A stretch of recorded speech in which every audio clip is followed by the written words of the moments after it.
India के vice president Shri Jagdeep Dhankhar ji ने commission किए हैं statues of Charak and Sushruta at Raj Bhavan Goa. आ जाओ इनके कॉन्ट्रीब्यूशंस को पॉइंट वाइज रिवाइज करते हैं for the upcoming mains exam.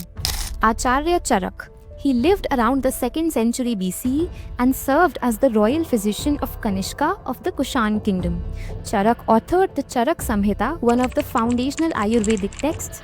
He classified Ayurveda into Ashtang Ayurveda and also explained the three doshas, Vata, Pitta and Kapha, which form the basis of diagnosis and treatment in Ayurveda. He strongly emphasized on preventive health care through lifestyle practices and in living in harmony with nature.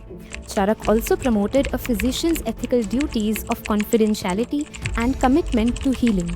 His ideas resonate with the modern-day medical science, and for all his contributions, Charak is rightly regarded as the father of Indian medicine.